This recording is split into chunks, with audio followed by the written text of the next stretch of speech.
All right, let's have a look at strain. So that's the next thing kind of down the line here. So stress is force over area. Strain is deformation over length. Okay. So they're a little different. Well, actually, they're a lot different. I guess you said. So this is page 150. That's where we're at. Okay, so strain is delta over L. Now, so, I think fairly obviously if you pull on something, it'll get longer. Now, you might think of some engineering material like steel or titanium or something like that. It doesn't, but you won't see it, but it does. Anytime you pull on something, any material that exists anywhere other than on Star Trek or something, it will get longer, okay? Now, you won't necessarily, again, see that deformation, but it occurs. So it's pretty straight up. If I pull on something, it gets longer. If I push on something, it'll get shorter, okay? And that always happens. That's a big thing that we deal with here in strength materials, okay? So whenever we apply stress, which is the pull, the force over the area, there is strain, which is delta, the deformation over the length, okay? Now, if I pull on something here, the object will get longer. What I've got then is the lengthening is delta. That's the Greek letter D, which is the beginning letter of delta, and it's the beginning letter of deformation. It's the beginning letter of displacement, all those things. So, D is the letter for that. And you divide it by convention by the original length. And that gets you what you call the strain, which is a proportional, in this case, elongation, okay? Okay, so strain is a unitless value that tells you the proportion of lengthening or shortening. The letter for it, the Greek letter for it is epsilon. So epsilon is delta over L, okay? Now, just to kind of keep our Greek letters straight here, what I call axial stress, the stress along the main axis of some object, is sigma, okay? And what that is P, the load, over A, the cross-sectional area, okay? And this is all laid out on page 120 of the notes when you get the packet. So you want to kind of keep this stuff straight and just keep an eye on that page 120, because if you don't, you can really, these Greek letters start to pile up. And if I start talking about epsilon and delta and sigma and all that, you want to know what I'm talking about, okay? So keep up with this a little bit, okay, and look this stuff over. All right? So that's basically what there is to axial strain. If you pull on something, it gets longer. That's delta over L.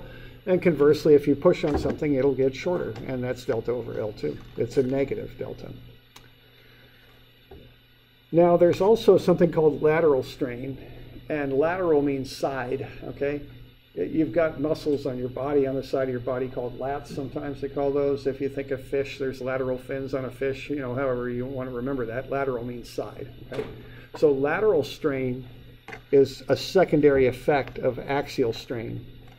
And probably the easiest one to think about is if I take, this piece of rubber I've got in my hands, if I pull on it, see, it gets thinner too, doesn't it, okay? And conversely, if I push on it, it'll get thicker. And that's kind of a normal thing. And those atoms are being displaced. When I pull them out, they kind of pull in a little bit laterally. And when I push in on them, they kind of bulge out laterally. That's what's going on. Now, there's a relationship between those, which is given by Poisson's ratio, which is nu. Now, nu kind of looks like a V if there's a big wind coming in from the east, so to speak. It blows it over. But I don't know why that turned into nu. Obviously, that's our letter N, but I'm not quite sure how they got from that symbol to an N, but somehow they did, okay? So that's nu, that's how you pronounce that. Now, that's the negative of the lateral strain from the side over the axial strain. For metals, it's between 0.2 and 0.4. The reason they put a negative in here is they want a positive value for nu. It's just a material coefficient, so to speak. And see, if you have a positive axial strain, you get a negative lateral strain. If you make it longer along the axis, it gets thinner on the side. And those are different signs, okay? Longer would be positive, thinner would be negative. So they put a negative sign in the formula just so you get a positive nu all the time. Okay? Is there a symbol for lateral strain? There isn't, no, unfortunately. I kind of wish there were, but there isn't one that I know of. So it does get a little bit confusing sometimes. But epsilon is for axial strain, not for lateral. So yeah, I don't know of a symbol for lateral strain. Okay, so lots of Greek letters now. Sigma is stress, P over A. Epsilon is lateral strain, delta over L. Nu is the ratio between the two. Notice that the axial strain is usually quite a bit larger than the lateral. Okay. All right. Okay, so let's kind of work through this on 130. I think I'm kind of going backwards here, but we'll get the notes straight here pretty quick. So let's load this thing up. So we've got this bar that's 1.2 meters long, and we're going to pull on it with 80 kilonewtons. And when we do that, it becomes 1.2003 meters long. Okay, so let's figure out what the stress is and the normal strain. And let's find the modulus of elasticity, assuming that we're within the elastic limit. Or actually, that should be proportional limit, is what that should say. It's not right. It should say proportional. All right.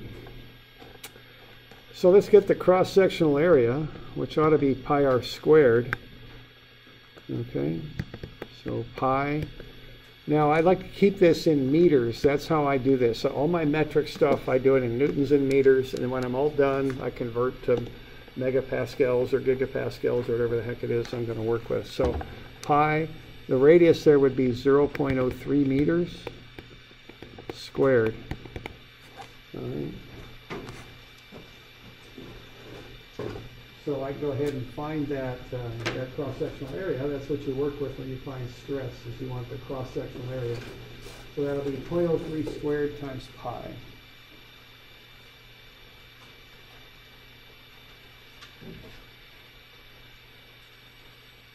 That's 0.00283.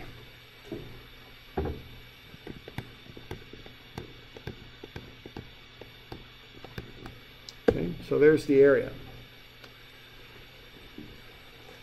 All right. So once you find the stress,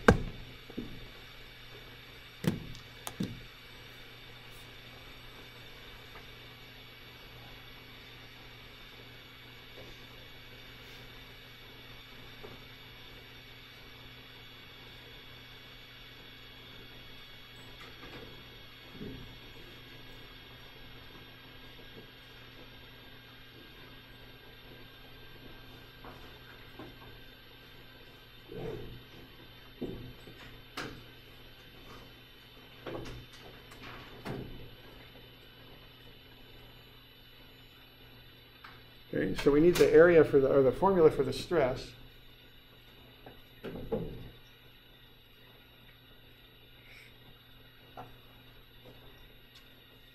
So I think what you want there is the load over the area.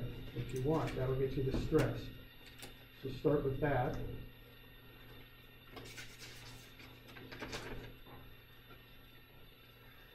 Okay, and then just take the load and divide it by the area. And again, I like to stay in newtons and meters is what I like to do. Okay.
You're about 28.3 megapascals, is that right?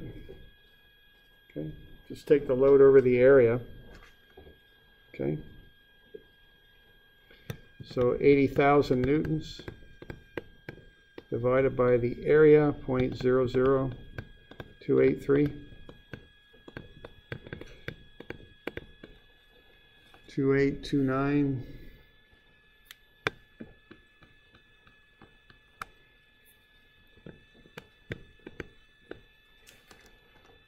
4212.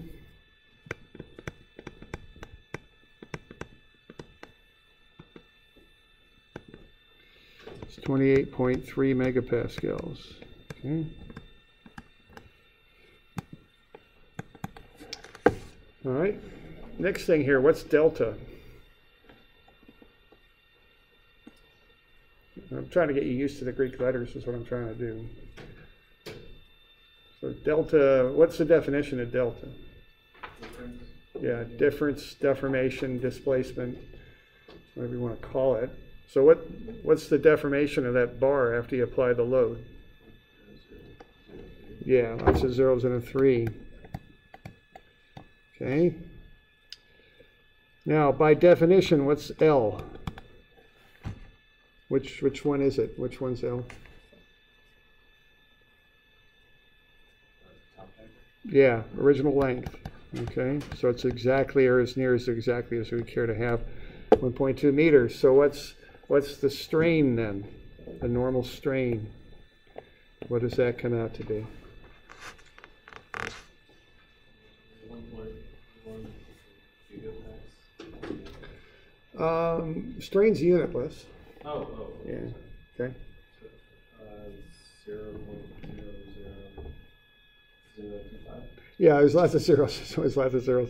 Okay. So what you do to get strain, you take delta, which is the amount of deformation, and you divide it by L, your original length. What strain is kind of a proportional lengthening of the object.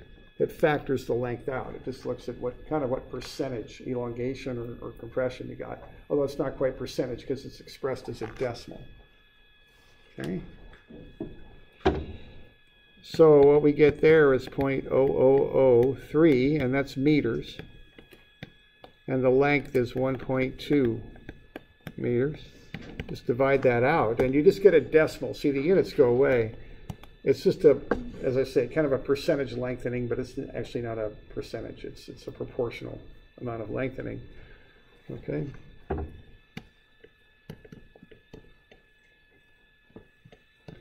So 0.00025. So see, that ain't much. I mean, that's 0.025% lengthening is what that is, you know. And metals don't elongate much, you know. They're strong materials. Those atomic bonds are strong and they hold together. So, you know, we're really pulling on this thing, 80,000 newtons. Okay.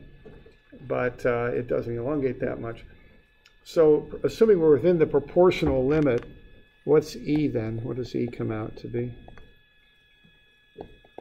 Okay, now E is the modulus of elasticity. That's what we were looking at earlier when we went through the homework. So what's E? What's the definition of that? And this stuff's all on page 120, yeah?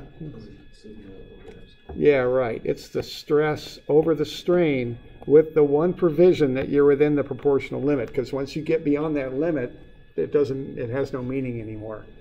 E's the slope of that line as the graph goes up.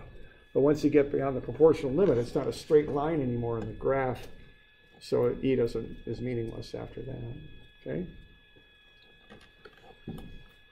So you just take the stress divided by the strain. This will get you a very big number usually. I mean, the gigapascal kind of range there.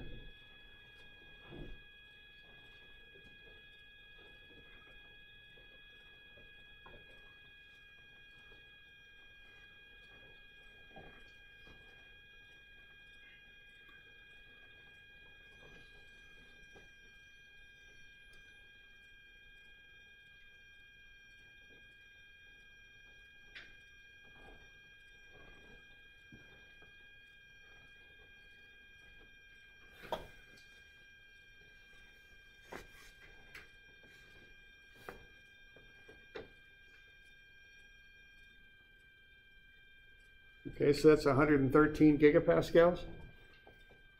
Yeah. Okay, so there we go. So there's some of the relationships there, just the basic ones that we're dealing with, okay? And we'll spend the first part of this class just going over some of these basic relationships. And the one thing, you know, I just want to mention is each one of these relationships is pretty simple. The challenge is keeping them all straight and knowing how they relate to each other. So just, you know, keep an eye on that page 120, just keep working with this stuff. You know, that's the thing, is just relating all these things together. So we good on that? Okay. All right. Okay, let's have a look at the next example here. It's kind of a funny one here. It's a load cell, all right? So what we're going to do is we're going to put a pillar underneath something. They actually use these, one use of these things, they call them lysimeters. They're a way to measure soil moisture. You can build a really big rectangle with soil and plants in it, maybe the size of this room or something like that, and put these load cells under it and weigh it. And as the soil moisture goes up and down, the weight will change, and they can figure out how much soil, you know, water's evaporating and also transpiring out of the ground, okay? So what you want to do here is use these material properties to find what the load is. So when this load is applied, what's going to happen is this column's going to bulge out a little bit. And if we've got some sort of sensor on there that'll pick that up, how much it bulges out, we can figure out what the load is if we know the material properties. All right? And we already have enough stuff where we can figure this out, okay? We already have enough knowledge, enough of these equations where we can work through this. That's the idea. Okay, so what we're going to measure here is the original and final diameters. And we're also going to know the material properties, E and nu. And from that, we're going to figure out what the load is if we measure that amount of bulging out, okay? Okay, so we're going to find, so what we're going to do is we're going to find delta. That's a lateral delta. And that's going to be D2 minus D1, okay? That's what we would measure with this thing.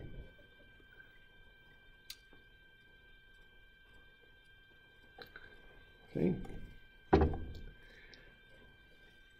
If we know that, we can find the lateral strain.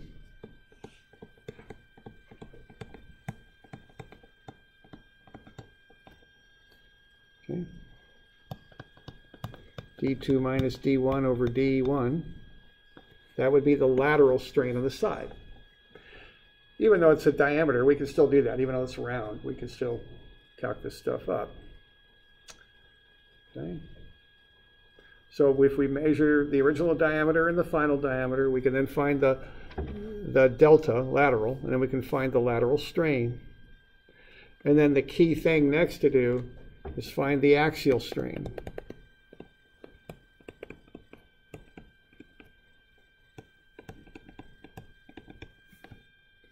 Okay. Now that's going to use that Poisson's ratio is what that's going to do. Okay. And what that is nu is equal to the negative lateral strain. And yeah, this is why I'd like to have a variable for lateral strain. It's kind of a lot to write over the axial strain. Okay. Okay. So I find the change in diameter. From that I can find the lateral strain. And using Poisson's ratio, which I'll try and write that letter again a little bit better. That's that Greek letter nu. I can get to the axial strain.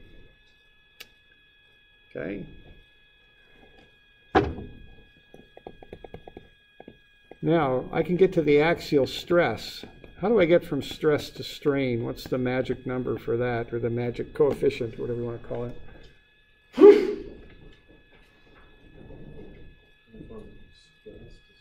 Yeah, how do I convert from one to the other? There you go. Yeah, E. Okay. I'm going to use E is sigma over epsilon. Okay.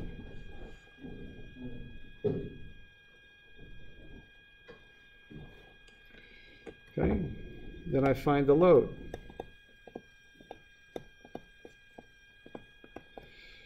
So if I got the stress, what's the relationship between the stress sigma and the load? What's the formula there? Yeah, P over A. Okay, now we don't have these formulas solved for the proper variable yet, but we can rearrange them to do that. So, all right. So, you know, again, those are all simple little relationships, but it's, you know, we have to put everything together is the thing on this, right? Okay, so we're going to get the change in diameter. From that, we find the lateral strain. There, we use Poisson's ratio. We can find the axial strain. Then we can find the axial stress, knowing the modulus of elasticity, E, and then we can find the load, okay? So that's how that'll go. Okay. So if you had a little programmable device, this is how you'd start to figure out how to program the thing, okay?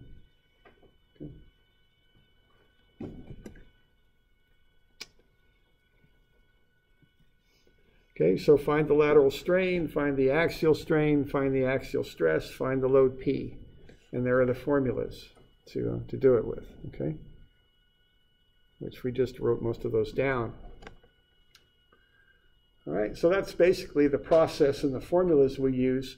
We would just have to rearrange the variables now to find what we want to find, okay? So the lateral strain is D2 minus D1 over D1. The axial strain is epsilon. That's minus the lateral strain over nu. So I've kind of solved this equation for the axial strain. To find the stress, I take the axial strain times E. And then to find the load, I take the stress times the cross-sectional area. Okay.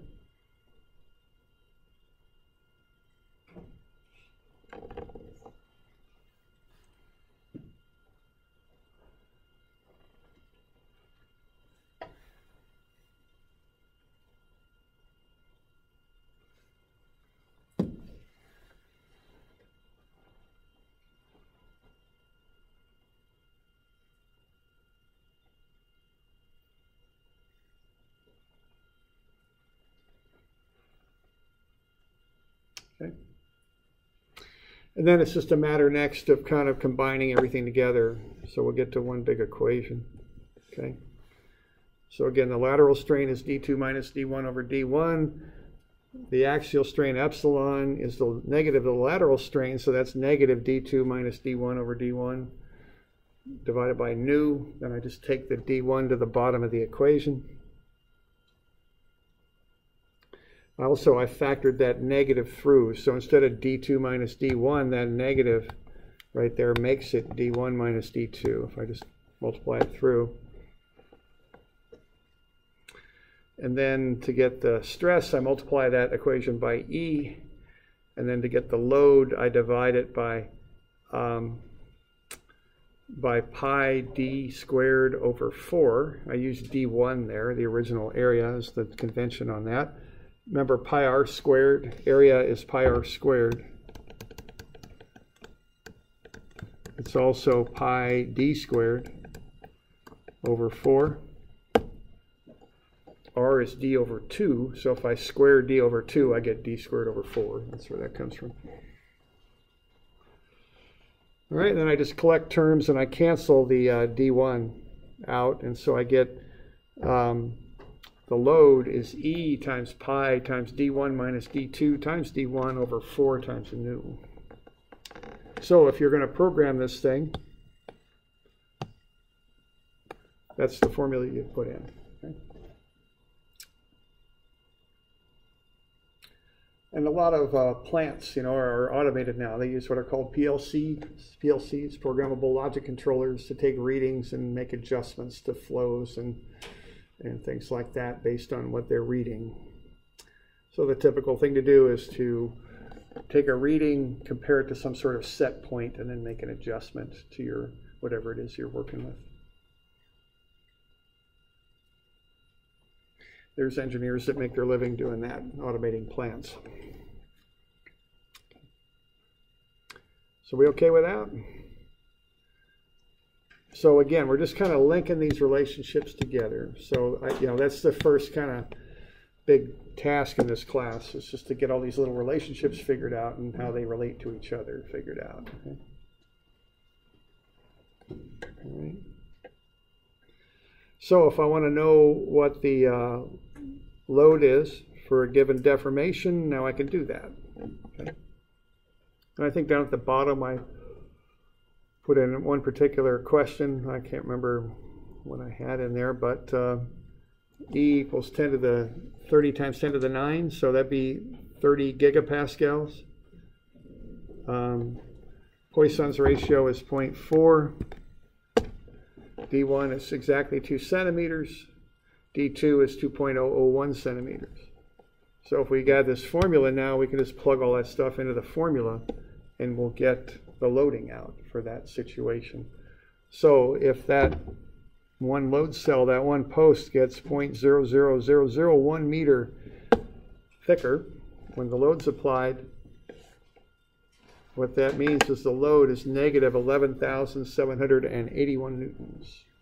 Okay.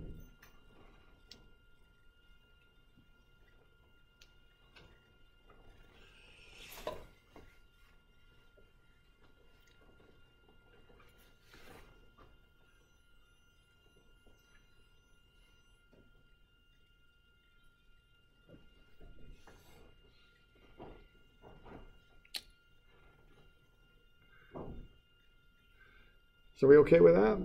Putting that stuff together? Okay. So those are some of the axial relationships that we've got. So for axial, we've got the stress is the load over the area. The strain is delta over L. Nu is negative lateral strain over the axial strain. I could put epsilon on the bottom of that equation too, instead of writing out axial strain. You know, the same thing. Okay. So those are the key relationships that we're working with there. Okay.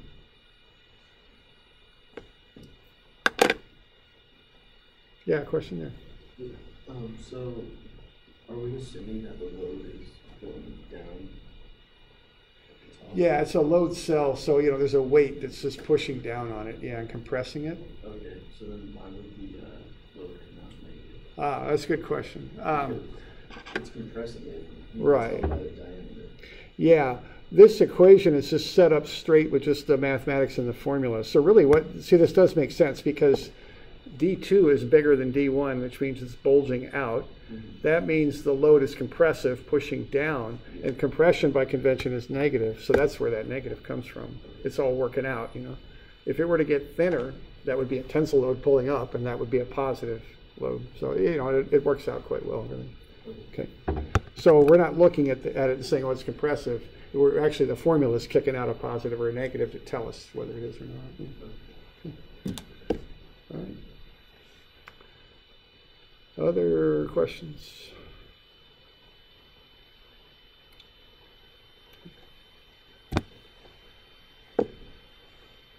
All right.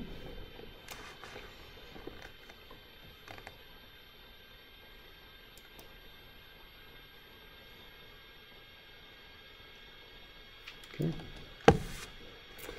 All right. Next thing here to cover then, you know, we're going through this stuff, but there's a lot of it to go through, is shear. Okay, so we just looked at axial. Let's have a look at shear now. Okay, now there are kind of analogous equations in shear to axial. They're the same sort of thing. It's just they act in a different direction. But we can develop equations for shear stress and shear strain, just like we did for axial stress and strain.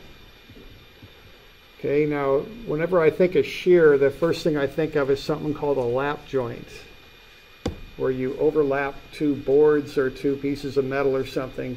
You pull on one or the other, and you put a bolt through it to hold them together.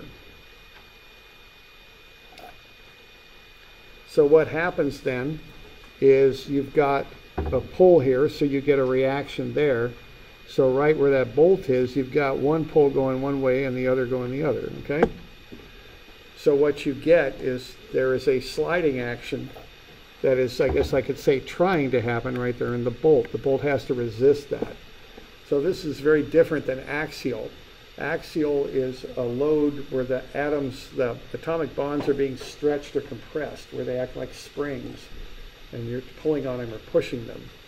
A shear is a sliding action. All right, so you get one plane trying to slide across the other. That's what a shear is. So it's a different failure mode. Okay. So as we were going over last time, there's a pair of shears, okay? The serrated edge holds the stick, the branch, whatever, steady, and then the other sharp edge cuts through in a shearing action. Okay? A sliding kind of action where one blade slides across the other. So let's just have a look at a lap joint here and find what the shear stress is in this thing. And I'll kind of do this in a very systematic way so we can apply this to more complicated problems. This one's pretty simple, but of course we can get more complicated on these things. So our shear stress has a different Greek letter. It's tau, okay? And what that equals, they even have a different letter for shear force for some reason. It's V, and then A is the area. So that's shear stress. Tau is V over A.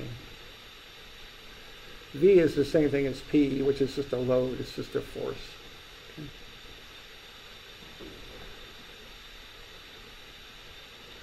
All right, so we're going to pull on this lap joint with 1,500 newtons. And we've got a rivet in there. A rivet is kind of like a bolt, but it's smooth. And it's usually pushed through and compressed in the holes that hold it together.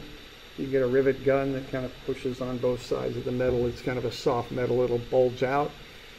Back in the days when they used rivets for bridges and structures, they'd heat them up too to soften them so they kind of bulge out into the hole, expand out. Okay. So we got the diameter of this thing's 12 millimeters. That means the radius is 6 millimeters, which is 0.006 meters. So pi times that radius squared is 0.000113 square meters. So that's the cross-sectional area of the rivet.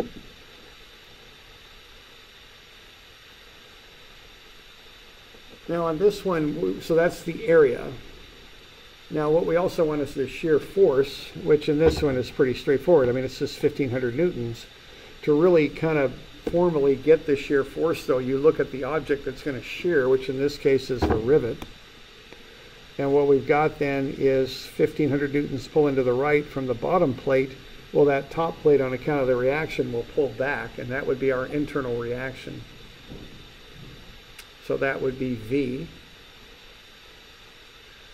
All right, so we could solve for V, and that's going to be pretty straightforward, I think. So V is negative V, which we're solving for, plus 1,500. So V comes out to be 1,500 newtons. A little bit trivial there, but that's, you know, you do want to remember that you need to solve for the internal shear force. That's a very straightforward example, but I'll give you another one that isn't quite as straightforward, and I'll have you do homework where it's not quite so straightforward. All right, so to find the shear stress, then you take the force over the area, you get 13.3 megapascals. All right, so notice it's a little different definition for the two things. When you're doing axial force, the load is perpendicular to the area. When you do shear stress, the load is parallel to the area. Okay? So we use the same sorts of variables, they're just defined a little differently. Okay.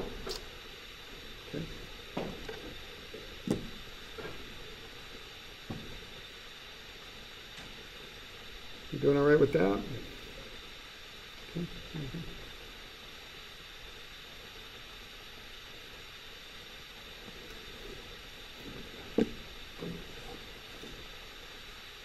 So let's look at a little bit more complicated example below that. This is on page 170. So we've got some boards that are glued together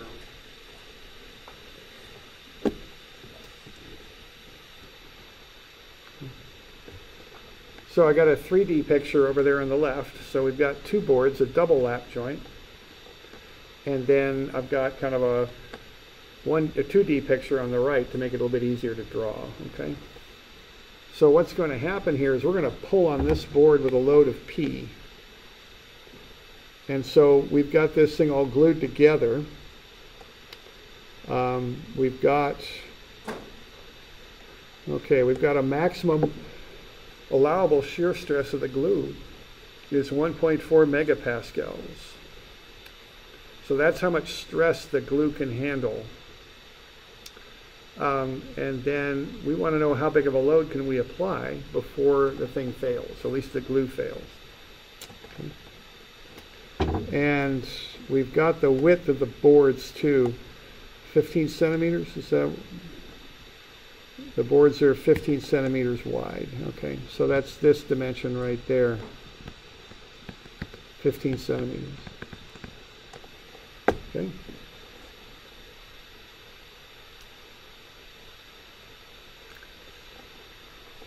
All right, so let's kind of do a little bit. So we want to find the shear force in the glue, basically. Well, we know basically what we want to do is figure out if the glue can only go up to 1.4 megapascals. That's its limiting factor. How hard can we pull here until we fail the glue? Okay.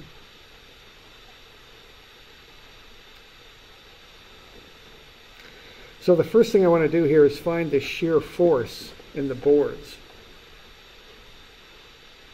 And we always want to think about free body diagrams here.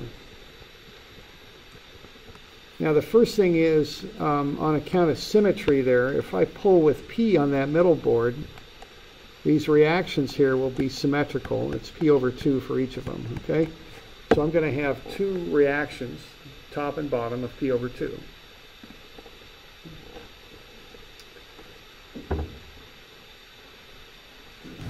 So that's how I'm getting to this sketch right here.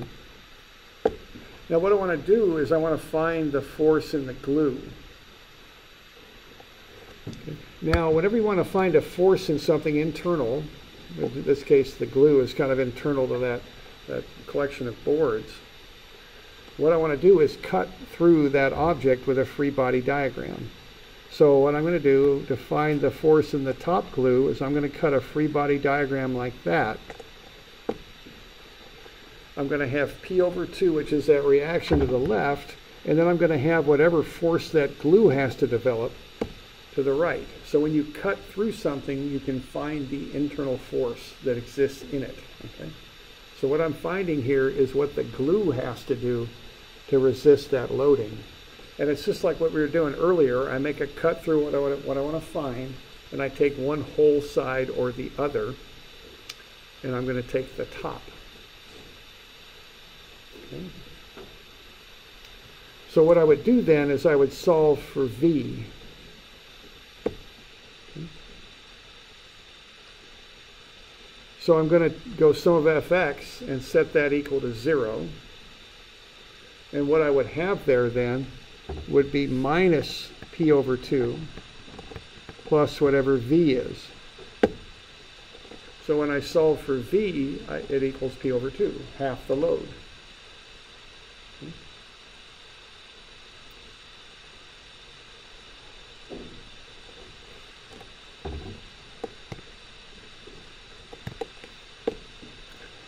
And I can do that process again and solve for the force in the lower glue. And I'll cut my free body diagram like that. See, I cut through the glue. That's what I want to know the force in. It'd be easier to take the bottom, but just to illustrate, I'll use the top. So what I have there is I have minus P over 2, that reaction. I've got the load I'm applying, which is P, and then as I have it drawn there, I'm going to say minus V, the glue force. So when I want to find the force in something, I cut a free body diagram and I make the cut through it, okay? Whatever I want to find. And I can solve for V, and once again, that will come out to be P over 2. Okay? So what I've found here is that the force in both areas of glue is P over 2. which, you know, this one's pretty symmetrical. You can just look at it and figure that out. But there's more complicated problems. I'll give you one a little bit more complicated for homework. So this is the approach you take if it's more complex, okay? You cut these free body you find the reactions first, cut a free body diagram through what you want to find out, and take one whole side or the other whole side. Don't just pull a piece out, take the whole side, one side or the other. Okay? So what I found here is the force in the glue is half the applied load, P over 2. So we okay with that?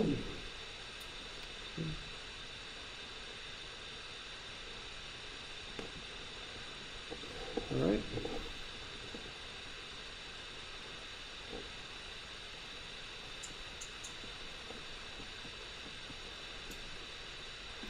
All right. Now the next thing I'm going to do is I'm going to work through what I've got. So my maximum force there is P over 2, whatever that load is over 2. Now I want the area of the glue. Now what the area of the glue is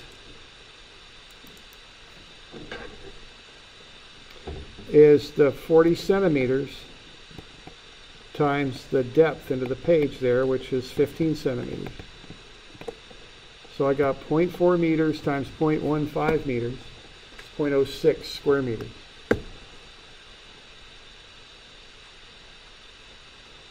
Okay. So that's the area of one area of glue.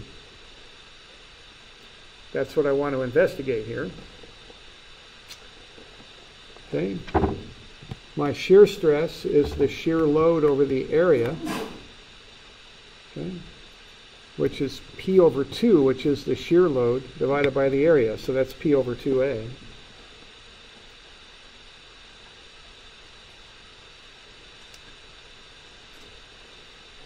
So the shear stress is P over 2A, so P is the shear stress times twice the area. So if I take the allowable shear stress times 2 times the area, what I get is the force, 168,000 newtons. So what this is telling me is if I pull on this middle board here with 168,000 newtons,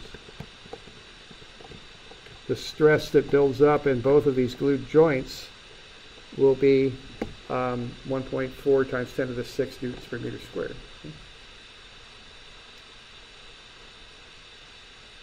All right. So kind of a systematic analysis, but you know, it's good to know that for when you get into more complicated problems. Yeah, question? So safety factor is 1.5. Yeah. If you divide it Yeah, less. yeah. There's a lot of ways to apply safety factors. I usually do them to the load, and I always kind of think, okay, if it's a safety factor, I want the load to be less. So I'm going to divide. In this case, I just said we're going to use a safety factor of 1.5, which is a fairly typical structural safety factor. Okay, so I'm going to divide through by that, take the 168,000 divided by 1.5. So if I want to be safe there, I'll only apply 112,000 newtons. Okay. Yeah. Yeah. Well, I don't know if we'd have a minimum on this. That's kind of a general question. It's hard for me just to answer. Generally speaking, what you're saying is correct. Though in this case, I don't know what a minimum load would be. But yeah, on this one, so I always just kind of look at it. Okay, you know, I want a maximum allowable load, and the key word there is allowable, as high as I can go. And as high as I can go theoretically is 168,000. To be safe, I'll divide that 1.5, bring it down. Okay. Now, safety factors are used for a lot of reasons, right? I mean, one is, you know, if you think about that, you know, are you sure that your glue has an actual allowable load of 1.4 times 10 to the 6? If you're going to tell people to use it in this fashion, you know, are you sure that every batch of glue you make has that allowable value, you know, can go to 1.4 megapascals, every one? Because see, when you engineer stuff, if it breaks, they'll look at you. And so you know, you start thinking about this stuff a little differently when you're the one doing it, you know.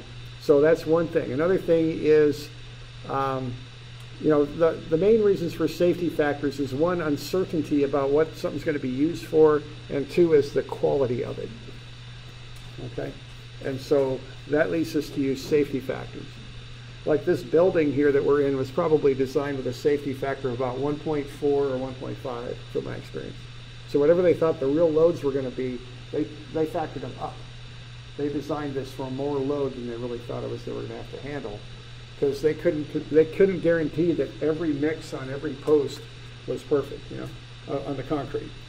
It may not have been mixed perfectly. They couldn't guarantee a lot of things. There could be unexpected loadings. There could be all sorts of things. So engineers typically use safety factors. You know. All right, so that's what we're doing there. We're just throwing a safety factor on it just to check. Okay.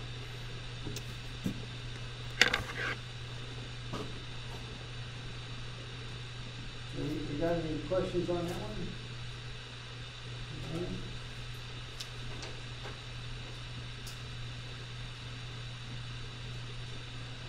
Okay. Let's do a few for Monday then. How about 122, 131, and 132? So 122 is kind of a strain problem. And then 131 and 2 are shear problem.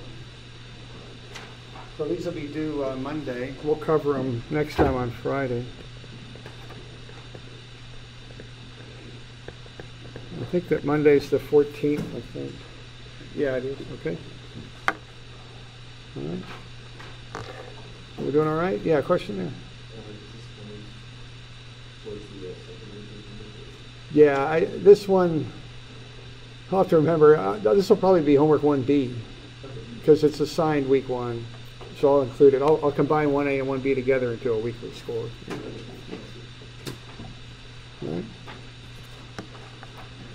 Good.